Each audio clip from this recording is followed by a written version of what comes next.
근래 참 우리 교회에 감사한 일이라면은 세례 신청자가 참 많다는 점입니다.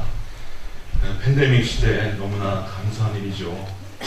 많은 교회가 전염병의 우려로 인하여서 함께 모이는 것, 또 새신자에게 전도하는 것, 이게 원천적으로 불가한 상황인데도 불구하고 우리 학원 미션 스쿨의 또 특징상 또 새로운 선생님들을 통해서 우리가 또 신앙의 가족을 이루고 또 그 가운데서 자청하여서 세례를 받고자 하시는 분들이 계셔서 참 감사하다 싶습니다. 지금까지 7분이 신청을 했는데 아무튼 오늘까지 신청자를 받겠으니까 혹 마음이 동하신 분들은 저에게나 사무실로 신청해 주시면 감사하겠습니다. 교회에서 새롭게 양육될 성도들이 있다는 것은 참 이렇게 감사한 일입니다. 근데 이제 기독교에 입문하시는 분들에게 의외로 기독교, 교회, 성경, 교리 이런 것들에 대해서 많은 의문이 있는 것이 사실입니다. 기성 교인분들은 잘 모르실 수가 있어요. 사회에서 일반인으로 살다가 교회에 오신 분들이 어떤 의문들을 많이 갖고 계시는지. 그래서 제가 늘 설교를 준비할 때 근래는 우리 새로운 새거집을 위해서 염두를 하고 말씀을 준비하고 하는데 가령 오늘 설교도 그러한 맥락에 다 있습니다. 언론 매체를 통하여서 우리는 가끔 사찰이나 타 종교 종단에서 성탄절에 크리스마스 때 점등식 행사를 하거나 또 크리스마스 트리를 만드는 것을 우리가 곧잘 접하게 됩니다. 이러한 뉴스를 접할 때 일반인들은 참 기쁘지만 도리어 당혹스러운 것은 교회를 다니신 분들이에요. 그렇지 않습니까? 저만 그러나요? 아니 왜 절에서 크리스마스 트리를 만들고 또 점등식을 하는가? 절에서 도대체 무슨 생각으로 저렇게 하는 것일까? 우리 예수 믿는 사람들은 어떻게 봐야 될까? 또 세상 사람들은 이러한 현실을 보고서 절과 교회를 두고서 어떤 생각을, 어떤 평가를 하게 될까? 오늘은 이와 관련하여서 우리 상신의 믿음의 권속들에게 말씀을 통하여서 은혜를 나눠보도록 하겠습니다. 교회가 타 종교에 대하여서 취하는 입장은 크게 세 가지입니다. 첫째는 배타주의요, 둘째는 다원주의고 세 번째는 포괄주의입니다. 이 배타주의라고 하는 것은 교리와 성경 이외의 모든 가르침을 거짓 또는 기만으로 간주하는 그러한 태도입니다. 특히 타 종교를 사탄의 작품이다 라고 규정을 하는 태도이죠. 이게 이제 근원적으로 올라가면은 서구에서 동양 쪽으로 파송된 서구 선교사들의 그 오리엔탈리즘이라고 그렇게 지적을 하는 경우가 있습니다. 오리엔탈리즘.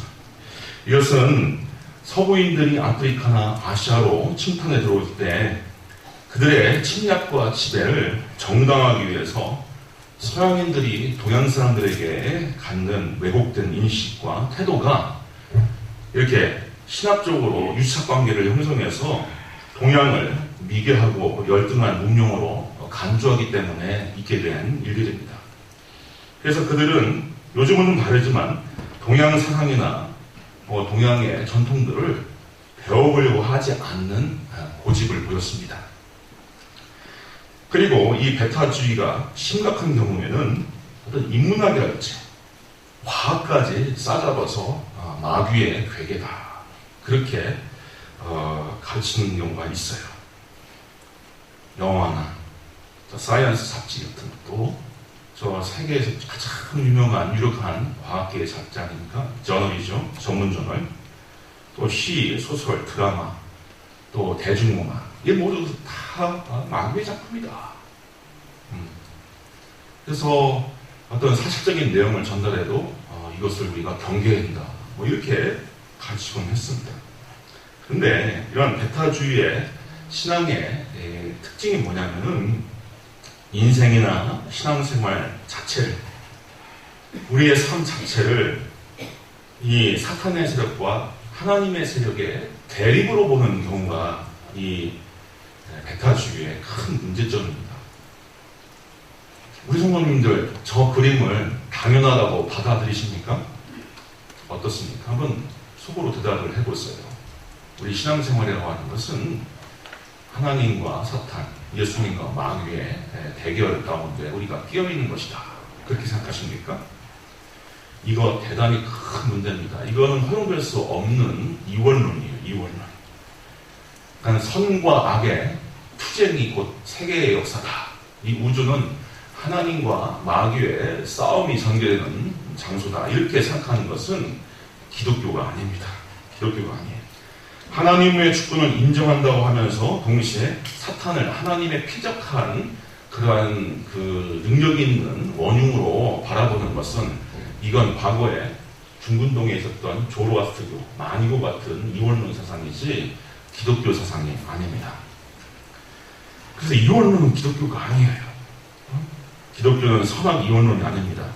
악이라고 할지라도 하나님이 선한 사역 가운데, 선한 섭리 가운데 포섭하고 하나님께서 이루시는 과정 가운데 있다고 고백해야지 이게 참된 기독교인 거예요. 그래서 사탄의 일도 하나님의 역사 가운데서 포섭되어서 수행된다. 그 성경에 보면은요, 참 흥미로운 구절이 있습니다.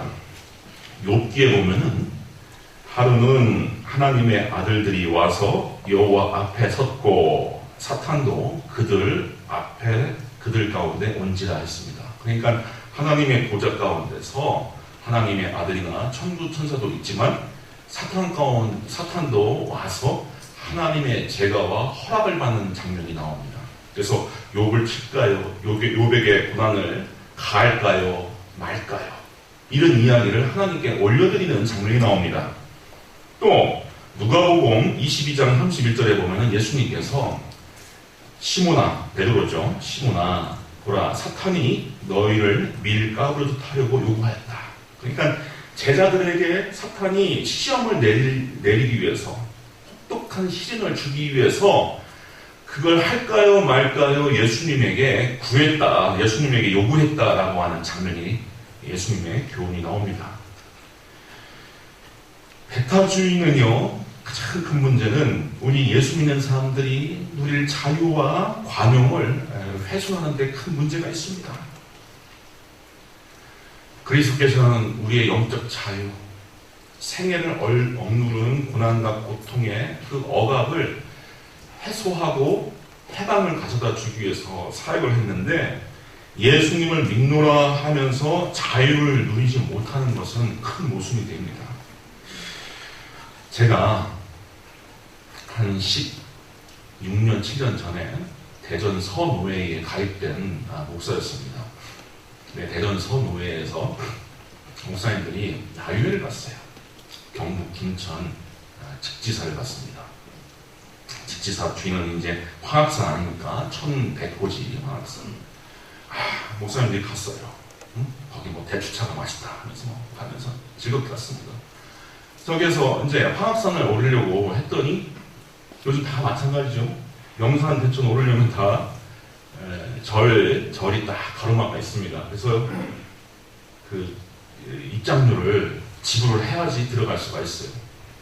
근데 몇몇 목사님이 고집을 피는 거예요. 이 마귀가 지배하는데 내 돈 쓸 수 없다, 뭐 이러면서요. 어떤 목사님은 가자고 하고 괜찮다고 하고, 어떤 목사님은 도저히 못 가겠다. 그래서 갈까요 못 갈까요? 이렇게 보수적으로 고집을 피우는 분들이 있으면 못 가요. 그래서 돌아왔습니다. 아주 젊은 목사로서 오면서 한참을 고민을 했습니다. 아니, 저 절 입구 안쪽에는 하나님이 안 계신가? 저 화학산은 하나님의 산이 아닌가? 고민을 심각하게 해봤습니다.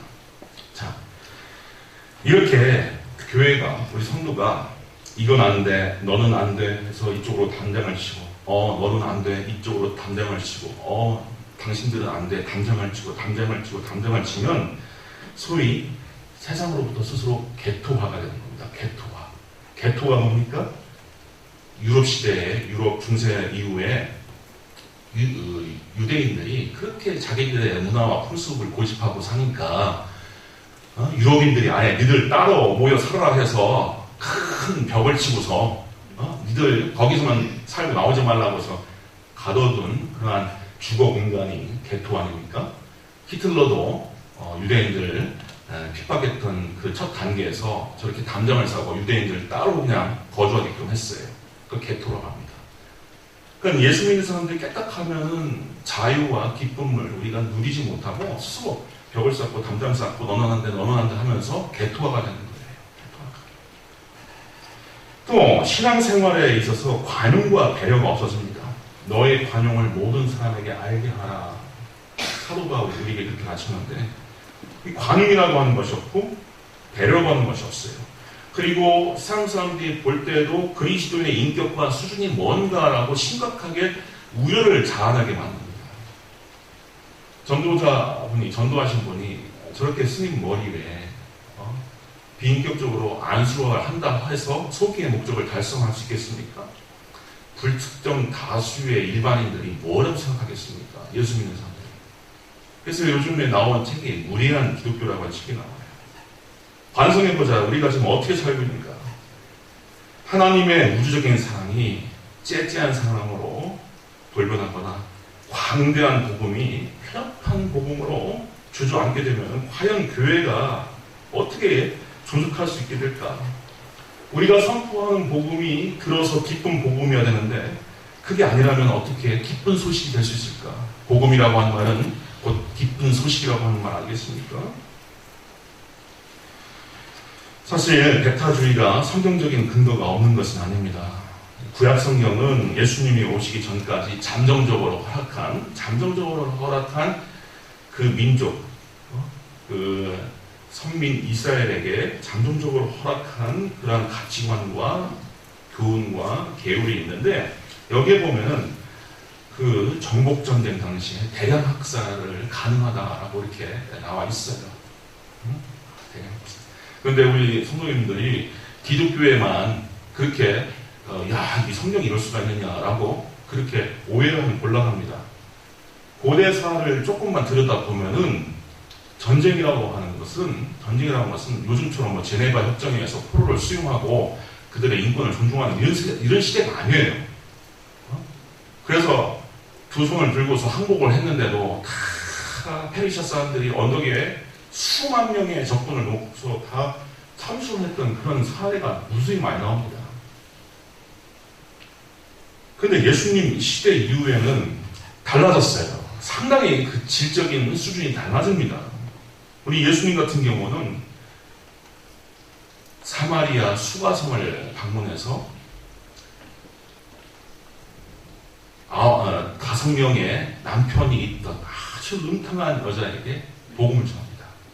사마리아 땅은 아주 타락한 이방 땅으로서 이스라엘 사람들이, 유대인들이 가려고 하지 않았던 땅이었고, 또 사마리아 사람들은 또 이단이라고 생각했습니다. 이단. 이교도 이단이다. 그리고 음탕한 여자에게 말을 건다라고 하는 것은 이스라엘의 막비로서 예수님께서 도저히 할 수 없는 일을 한 거예요. 그렇지만 그 경계를 깨뜨리고 넘어서 사마리아 사람들에게, 특히 그 음탕한 여인에게 복음을 전하니까 사마리아 전역에 복음이 평안하게 증거되는 놀라운 역사가 일어나게 됐습니다. 전도자 사도 바울은 뭐라고 표현했습니까? 주의 종은 마땅히 다투지 아니하고 모든 사람에게 대하여 온유하며 가르치기를 잘하며 참으며 거역하는 자를 온유함으로 훈계할지니 하겠습니다. 훈계할지니. 두 번째, 다원주의가 있어요. 다원주의. 이거는 기독교의 성경과 타 종교 또 타 종교의 경전을 기독교와 기독교 성경과 나눠 놓습니다. 왜? 뭐라고 생각하니까요? 기독교도 인간의 창작물이다. 인간 정신의 산물이다. 그렇게 보니까 기독교도 고작 많은 종교 중에 하나다. 그렇게 생각하는 분들이 있는 거예요. 대단히 무서운 생각입니다. 이것도. 그래서 이런 이야기들을 곧잘 합니다. 산 정상에 오르는 길은 하나만 있지 않다. 그렇다죠. 남쪽으로 산을 탈 수가 있고 북쪽에서 산을 탈 수가 있고, 그래서 산 정상에 오르는 길은 여러 가지다. 그래서 뭐 구원을 받는 데 있어서 다 모든 종류가 대등하다, 이렇게 가르치는 논리가 있어요. 그래서 하나님의 계시나 기독교의 복음도 문화적인 산물로 그렇게 생각합니다.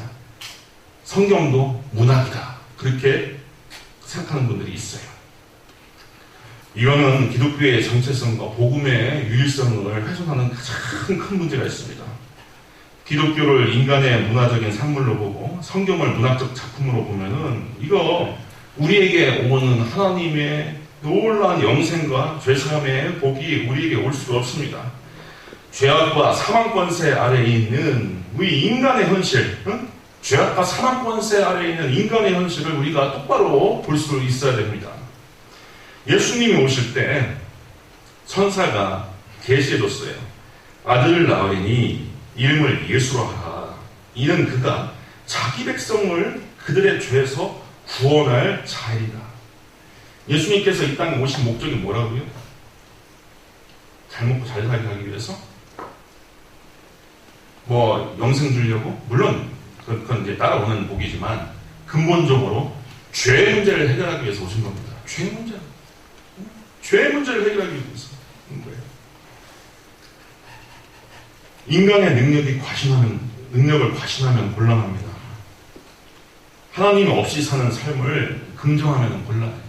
많은 혁명가들이 우리 이 땅에 왔다 갔죠. 인간이 중심이다. 인간이 주체 세력이다. 인간이 유토피아를 건설할 수 있다. 이러한 주의 주장, 이념을 제시했습니다. 매우 주체적인 말 같은데 인간의 영적인 수준이나 윤리적인 능력을 너무 과대평가하는 겁니다. 저것은. 인간의 문화나 윤리는 늘 상대주의의 위험에 노출되어 있습니다. 상대주의가 뭡니까? 인간 스스로 척도가 된다는 거죠. 내 생각이 맞으면 네 생각이 맞고 네 생각이 맞으면 제 생각이 맞다. 하나님이라고 하는 기준은 불필요하고 없는 것과 마찬가지다. 그런데 러시아의 대문호인 도스토옙스키는 이런 말을 했습니다. 하나님이 없다면 인간에게는 무엇이든지 허용된다. 하나님이 없으면 막 살아라. 막 살아. 아주 치명적인 약점을 파고든 명언입니다. 하나님이 없는 세계, 하나님의 구속력을 벗어난 세계를 꿈꾼 대표적인 철학자가 니체와 하이데거예요. 다 아시겠습니다. 니체가 뭐라고 얘기했습니까? 하나님은 죽었다. 그래서 기독교의 복음이라고 하는 그 노예도덕을 따르지 마라. 겸손과 헌신과 남을 위한 이타적 사랑, 그거는 힘없는 사람들, 불종하는 사람들의 나약한 도덕이고, 그러한 나약한 도덕, 노예도덕을 따르지 말고 네가 당차게 살아라. 니체는 그렇게 얘기했고요. 그게 20세기 철학자인 저 하이데거에게 갔습니다.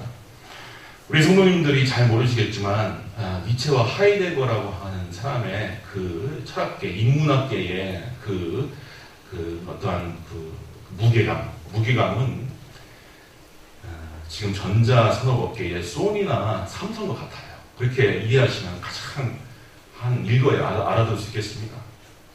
이 사람들이 그렇게 생각을 했는데 하이데거가 나중에 노년에 뭐라고 얘기했냐면은 니체가 나를 망쳤다. 자기도 니체의 사상을 따라서 내 생각, 내 철학을 개진했는데 니체가 나를 망쳤다. 오직 신들이 구원의 주처다. 신이 구원의 주처다. 그렇게 얘기를 했습니다. 사람의 마음과 사람의 문화, 사람의 역사 속에서 하나님을 지우면은 큰 문제입니다. 보편적이고 절대적인 그 삶의 원리나 기준이 없어져 버려요.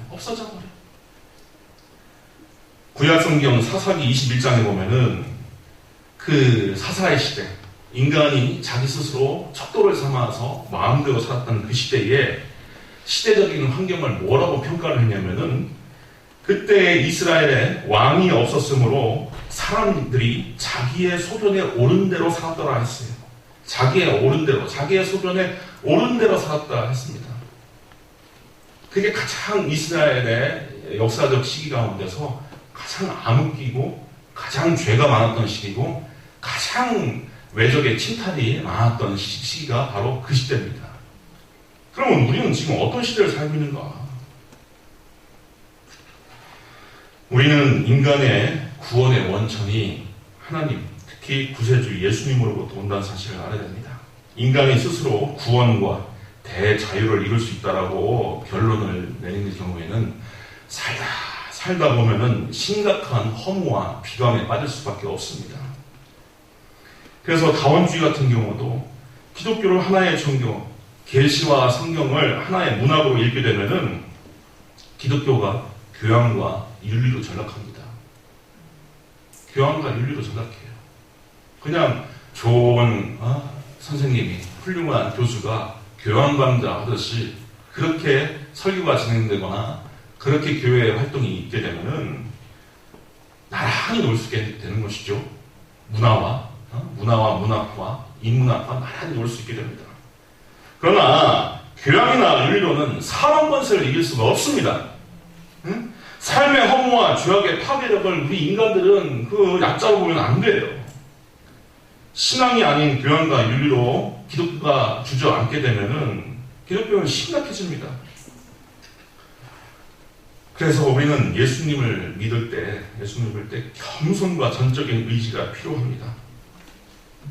타 종교와 그래서 기독교와 나란히 놀 수가 없습니다. 타 종교에는 하나님이 보내신 아들이 이 땅에 오셔서 나의 죄악을 짊어지시고 나를 위해 대속의 죽음을 당하셨다라고 하는 이야기가 없습니다. 그 아들이 저와 우리 성도님을 위하여서 흘린 보혈의 역사가 없어요. 사망권세, 죄악권세 깨뜨리고 예수님께서 부활하셨다라고 하는 놀라운 소식이 없습니다. 예수님께서 자기가 오신 목적을 분명히 밝히셨습니다. 요한복음 10장 10절에 도둑이 오는 것은 도둑질하고 죽이고 멸망시킨 것뿐이요 내가 온 것은 양으로 생명을 얻게 하고 더 풍성히 얻게 하려 함이라 했습니다.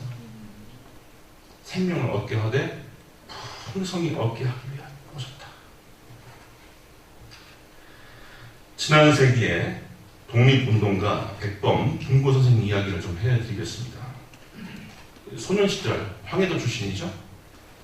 그 동학의 접주였어요. 접주라고 하면은 동학이라고 하는 종단의 그 지교회 같은 겁니다. 그 지교회의 책임자예요. 동학교도였어요.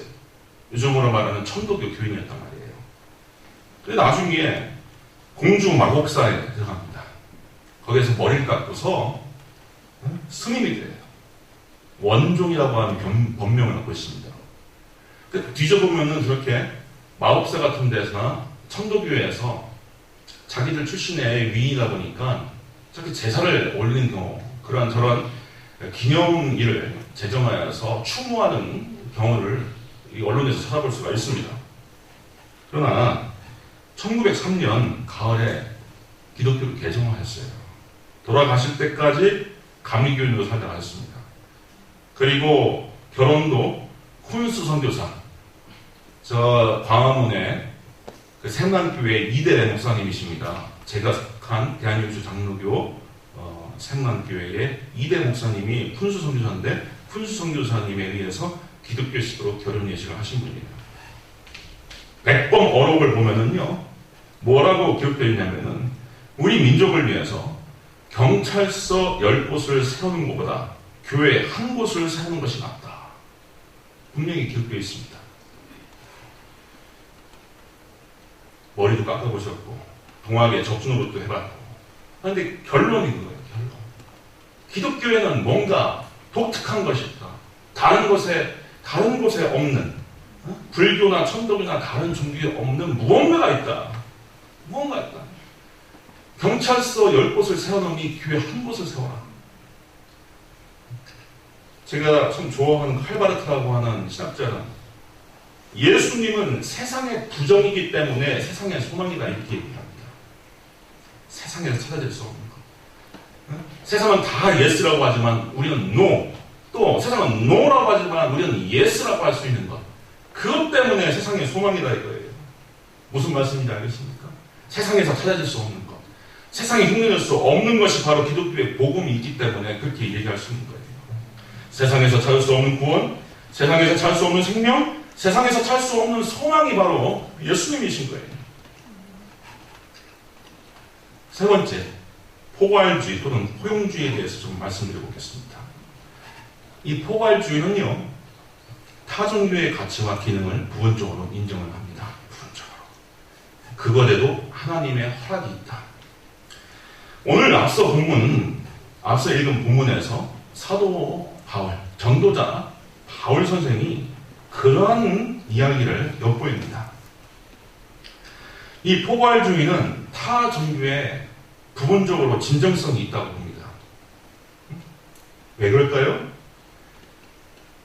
정치, 입법, 사법, 사회, 체제, 윤리, 교육 등에 막대한 기여를 해왔습니다. 막대한 기여.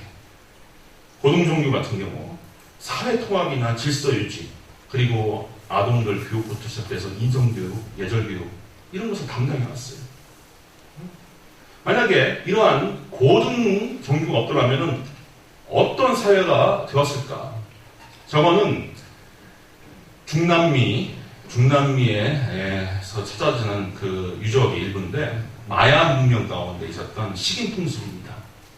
비가 안 오거나 우환이 있거나 사회적으로 문제가 있으면은 하늘에 제사를 드리고 산 사람의 심장을 잘라서 꺼내서 신에게 바치고 그리고 그것을 또 사람들이 저렇게 구워서 먹거나 저렇게 먹습니다. 그러니까 이게 제대로 된 고등 종교가 없으면 이제 저렇게 되는 것이죠. 고등 종교의 특징이 무엇이죠? 사람을 존중해라. 인간의 평등, 또 자비를 베풀어라.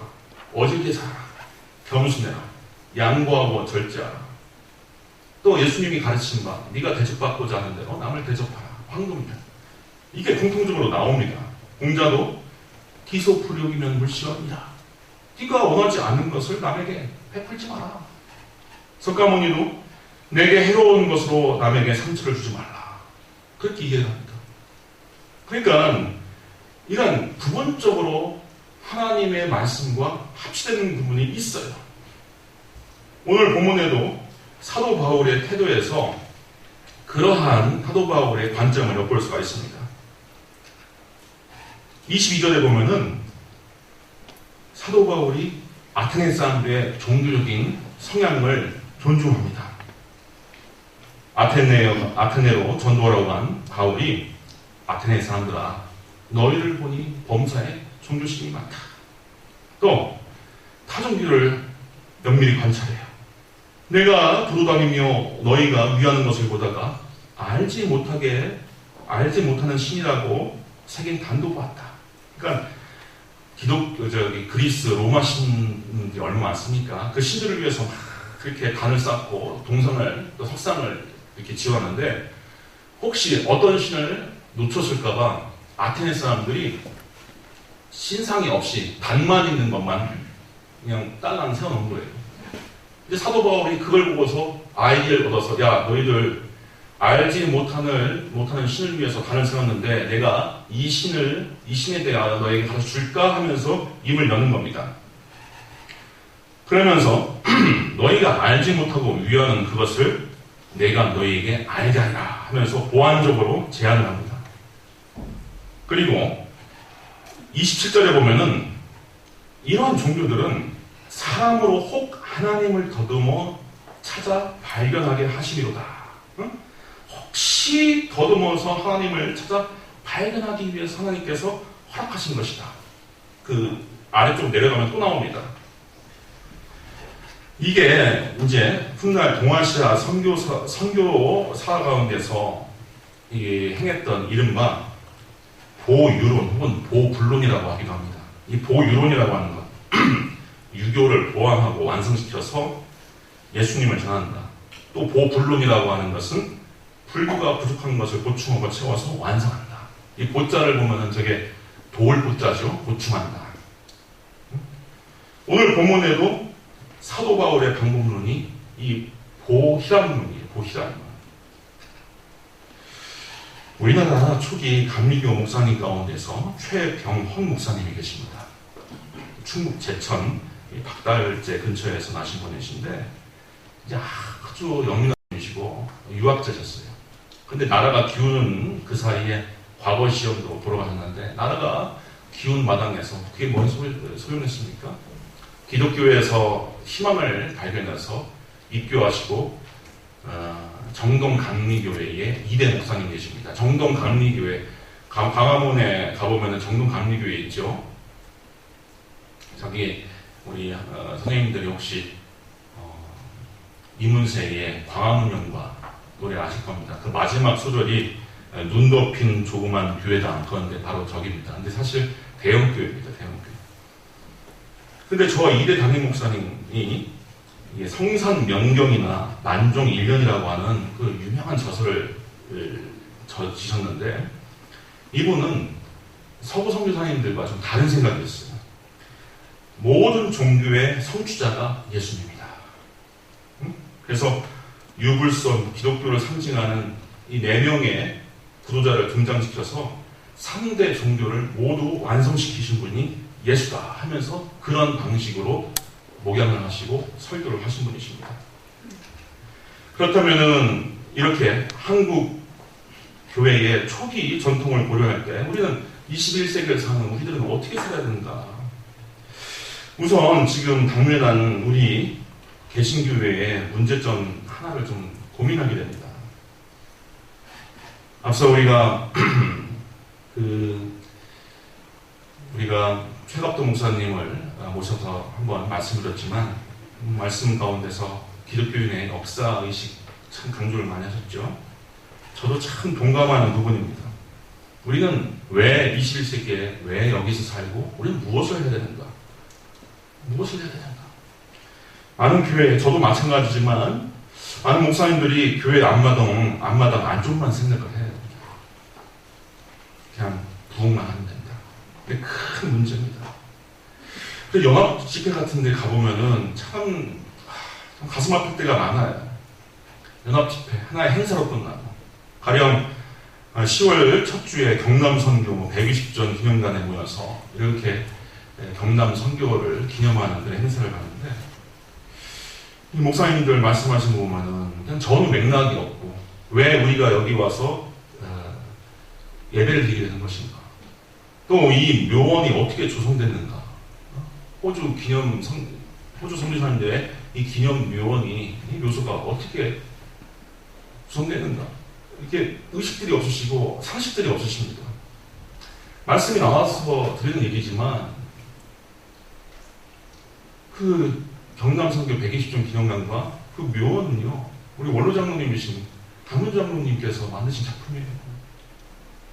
이리 뛰고 저리 뛰시고 설득하고 거기에 참 너무나 재밌고 신기한 간증이 많습니다.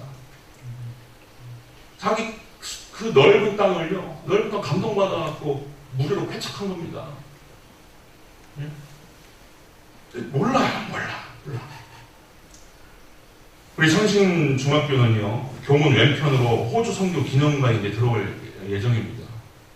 호주 선교사님들의 그 역대 전적들을 또 이렇게 활동들을 다 보증하고 자료를 갖추어서 초기 기독교인들과 초기 개신교 목사님들의 공통점 그리고 지금 21세기를 사는 우리와 다른 점이 뭡니까? 예수 믿는 것은 내가 천당 가는 것이다 라고 하는 것만 주장하지 않았다는 거예요. 예수 믿는 것은 내가 천당 가는 것이다 이 얘기만 하는 것이 아니라 예수 믿는 것은 나라와 교회가 사는 길이다 하고 그렇게 공동체적으로 믿었다는 점입니다.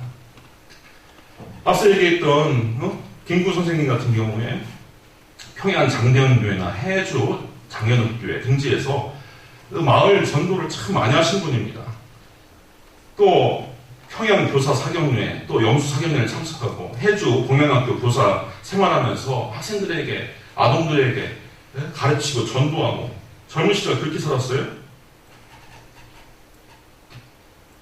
저게 아마 대략 30대 정도 모습인데 아이들하고 저렇게 교회 다니는 아이들하고 저렇게 사진 찍은 자료가 있습니다. 3.1운동 당시 민족대표 33명 중에서 개신교 측 대표가 16명, 천도교 측 대표가 15명, 불교 측 2명. 이걸 보면은 시대와 민족과 나라를 아파하고 고민하는 우리 신앙의 선배의 자세들의 전형을 볼 수가 있습니다. 근데 요즘 우리 역사 선생님들 가운데 그런 얘기 드시는 분도 있을 겁니다. 저 민족대표 33명에 대해서 음해하는 이야기들이 있어요. 요즘으로 말하면 룸사롱 같은 태화관에 모여갖고 낮술하고 자기들끼리 만세운동하고 서툴러졌고 정작 만세운동한 사람들은 민초들이었다. 좋습니다. 근데 저는 저 사건은요, 그 이후로 펼쳐질 기독교인들이 나라와 민족을 걸머졌던 역사의식과 책임의식과 그 성실한 헌신의 표상이라고 보여요. 그 앞선 장면이라고 봅니다. 그 잘난 유교, 천주교, 불교, 대한 독립을 위해서 뭐 했습니까? 뭐 했어요? 겨우 기독교하고 천도교 쪽에서만 나라와 민족의 운명을 놓고서 목숨 바치 일하고 투쟁하고 쟁취내지 않습니까? 창신학교가 참 그래서 감사한 거예요. 교문에 3.1운동 주도학교라고 우리가 동판을 이제 적어서 있잖아요. 저는 이제 갈 때는 늘 이렇게 걸어서 가는데 한 번씩 찾아보고 갑니다. 하나님 감사합니다. 참 이렇게 유서 있고 참 의미 있는 처소에서 제가 목양할 수 있어서 참 감사합니다. 그런 생각을 많이 해요. 우리는 어떻게 살아야 되는가? 또 타종교인에 대해서 어떻게 복음을 전해야 될까? 첫째, 기도와 사랑의 영성이 준비되어 있어야 됩니다. 내가 전한 말을 안 들었다고 분개하거나 논쟁을 일으키면 안 됩니다. 내가 이겨먹으려고 전도하면 안 돼요. 예수님의 마음을 가지고 서야 되고 사랑과 인간 존중의 마음이 있어야 되고 예절과 배려서 신사적으로 해야 됩니다. 신사적으로. 그리고 위로와 치유의 차원에서 사람들을 접근해야 됩니다. 현대인들은 많은 것을 누리지만 자존감이 참 약합니다. 자존감 약해요. 저도 그래서 우리 성도님들 자존감 안 건드리려고 참 부단히 애씁니다. 응원과 우정이 필요합니다. 모든 분들에게 응원과 우정이 필요해요. 저 교회 밖에 있는 사람들에게도 응원과 우정이 필요합니다. 비방과 정죄는 본문입니다. 오늘 본문에서 사도 바울이 비방 정죄하지 않았습니다. 또 전문 종교인들, 스님이라든지 교무라든지 이런 분들한테 후퇴어 전하려고 하면은 그들과의 대화와 만남 가운데서 그들이 질문에 요구가 있으면 그때 대답하면 됩니다. 저랑 교유하는 그 경주 불교 측 재단인 유덕대학교의 초림 교수님이 계세요. 간혹 저한테 이렇게 전화도 걸고 문안 인사하는데 그분이 늘 하는 얘기가 나중에 제가 세례를 받게 되면 박엽수 목사님한테 세례 받고 죽겠습니다. 이렇게 얘기를 한다는 얘기예요. 가장 중요한 것, 타 종교인에게 복음은 이제 말 플러스 행동, 선한 실천으로 전도할 수밖에 없는 시대다. 마태복음 5장 16절에 보면은 이같이 너희의 빛이 사람 앞에 비치게 하여 그들로 너희의 착한 행실을 보고 하늘에 계신 너희 아버지께 영광을 돌리게 하라 했습니다. 우리 사랑하는 우리 모든 창신교회 성도님들이 참 나라나 교계가 참 위태로운 이 시절에 어둠이 깊어갈 때 작은 촛불이나마 더 환해 보이는 것처럼 각자의 삶 가운데서 신앙의 본 그리고 창신학원에 우리에게 허락해 주신 이 시대적인 소명, 사명 이것을 잘 감당하며 빛의 사자로 살 수 있기를 주님의 이름으로 축원드립니다. 기도하겠습니다. 은혜로우신 주님께 속한 학원에서 귀한 또 창신의 믿음의 권속들이 창신교회를 설립하여 여기까지 올 수 있게 하여 주시니 감사합니다. 여기에는 하나님의 시대적인 섭리와 깊은 사명이 있을 줄 압니다. 이것 잘 감당하여서 하나님께 영광 돌리고 많은 사람들에게 생명과 위로와 치유와 복음의 파수꾼이 되는 삶을 잘 감당토록 하여 주시옵소서. 예수님의 이름으로 기도합니다.